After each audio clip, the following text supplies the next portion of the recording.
Hey guys on YouTube, appreciate y'all being here.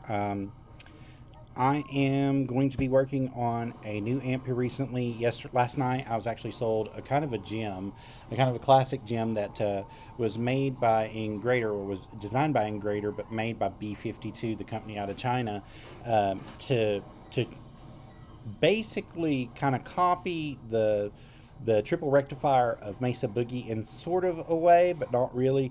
They had little design changes so they wouldn't get sued, but they did put that rectifier on there and tried to make it like a triple rec, Class A, B, Class A, and solid state amp. But I picked up a B-52 AT212 last night from one of my friends named Sebastian, and I got to thank him. Thank you very much, Mr. Sebastian, for thinking of me and calling me and asking me if I wanted this thing. I really appreciate that. It's going to take me some time to get some parts and get some stuff worked out on it, but I'm really looking forward to getting this thing fixed and getting it running and getting it up and going again. So thank you very much, Sebastian, for this amp. I really appreciate you. Secondly, I'm going to give a shout out to Mr. Charlie Harris of Charlie Harris Amp Repair in the Tennessee area. You can look him up on Facebook at Charlie Harris Amp Repair. He's got pictures of some tubes, some 606s, EL34s, and some AT7s, ATX7s. On his picture as his profile picture. Man does excellent work. I actually just got a PV Classic 50. I got Big Bird, the PV Classic 50 that I've been working on previously, back from him, from putting the capacitors in it and some resistors that I needed him to put in it, and it sounds wonderful. I will give you guys a review of that at a later date. I wasn't able to do it yesterday. Yesterday I played it for about 2.5 hours because I was just excited to get it back just to see how it would do, and it actually does sound a lot better, and actually brought out a lot of spunk from my Strat. It actually sounds like a Strat again instead of type playing. So yeah, so this new amp, I've already started taking it apart. I don't have any pictures that I can put up just yet of it, but I will be able to pull the chassis over towards me here in just a second. I have to stand up and grab it because it's about 45 pounds just for the chassis. That thing is heavy, my friends. Heavy, heavy.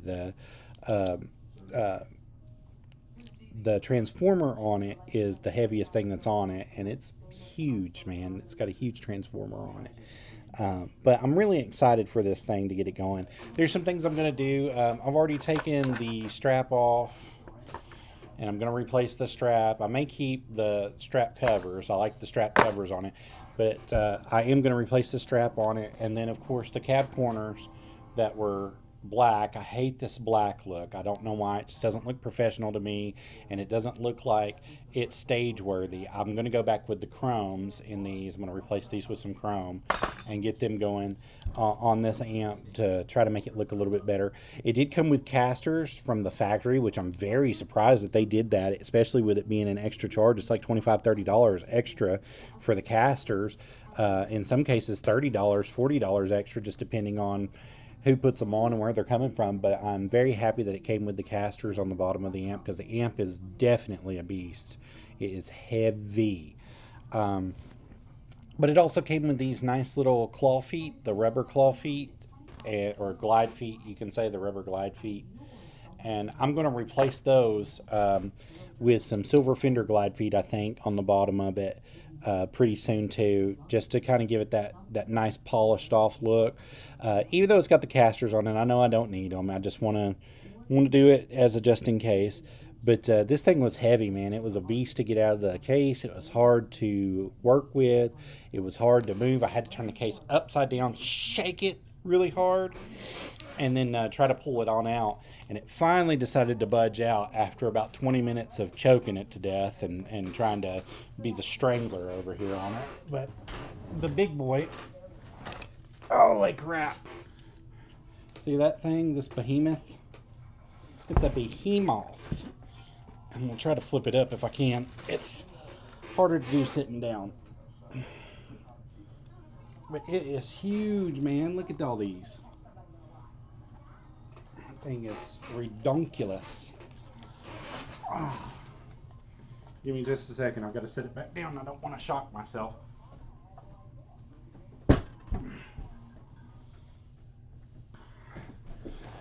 yeah, after fighting with it last night, I was just deciding whether or not I wanted to post it last night, me fighting with it and cussing with it and fussing with it. But I finally got it out, and I'm just going to wait on some stuff to get in. The jacks that go in, the 2 jacks, broke off on the inside before I got it. And I'm going to have to replace those and have those soldered in. I'm also going to have one of the bands reclipped and snipped and soldered back in as well. So it's got some minor things that are going on with it that need to happen. And I'm probably going to take care of that either this weekend or next weekend, just depending on what happens. But yeah, so as far as an amp goes, thank you guys for, thank you, Sebastian, for letting me at least mess around with this thing and get this thing kind of going in the right direction. But I can't thank you enough. This thing is going to be a nice little beast, going to be a tank, and it's going to run good. And so that's my world right now. If you guys have any suggestions, also the cloth that's on the speaker cover cloth on this, it's not like it's not like the burlap or the tweeds or the black faces or the silver faces in Fender. This is a different, it's very thin. It's really, really thin type of cloth. So I can't clean it with soap and water like I normally would, because it'll fray. It'll fray really, really easy.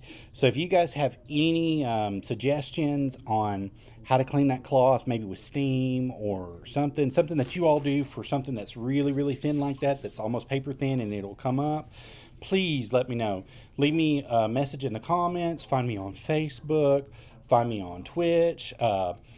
Subscribe, like, do whatever you've got to do. Just leave me a message so I know how to clean that and clean it properly to get that thing back running right.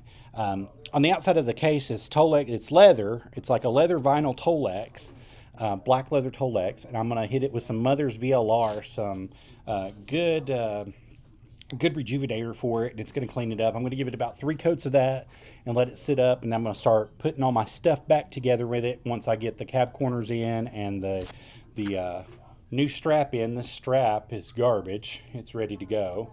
So it's broken a couple times. But as soon as I get that in, I'm going to put it back together, hit it with another coat of VLR once all that stuff gets in, put the cab corners on it, and then hopefully by that time I'll have the chassis, those input jacks fixed, that cord fixed, and we should be able to get a good sound barrier out of it. So that's my world right now. Thank you guys for coming in. Appreciate y'all being here. You all can find me on Facebook.